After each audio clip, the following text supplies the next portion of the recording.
মধ্যে আল্লাহ পাক রব্বুল আলামিন বলেন, وآتوا اليتامى أموالهم ولا تتبدلوا الخبيث بالطيب ولا تأكلوا أموالهم إلى أموالكم إنه كان حوبا كبيرا।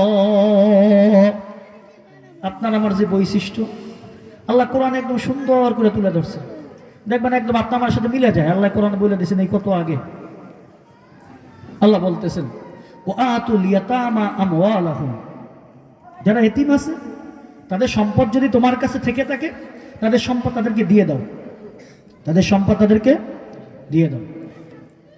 ওয়ালা তাতাবাদদালুল খাবিসা বিত-তাইয়্যিব, এখন এতিমের যে সম্পদটা তোমার কাছে আছে এটা একটু ভালো, এর থেকে এই একই ধরনের সম্পদ তোমার কাছে একটু নিকৃষ্ট আছে, মন চায় ও তো বোঝে না, ওরে যে জায়গা যেই জমিতে ধান হয় না, যেই জমিতে ফসল ভালো হয় না ওইটা ছোট ভাইরে বুঝাই দেয়, বোনদেরকে ওইটা বুঝাই দেয়, ওটা তুলে হয়েছে, ওটা ধান ভালো হয় না।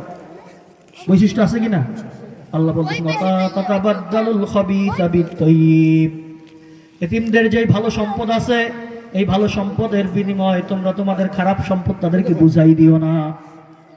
ওয়ালা তাকুলু আমওয়ালাহুম ইলা আমওয়ালিকুম, এবং তোমাদের সম্পদের সাথে মিলাইয়া এতিমদের সম্পদ ভোগ করিও না।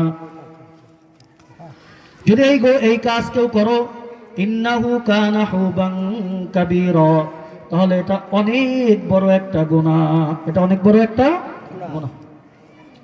এতিমদের সম্পদ কি করতে হবে? তাদেরকে বুঝাই দিতে হবে। এখন কখন বুঝাই দেব? বাবা মারা গেছে, আমার ভাই ছোট, ভাই মারা গেছে, ভাতিজা ছোট,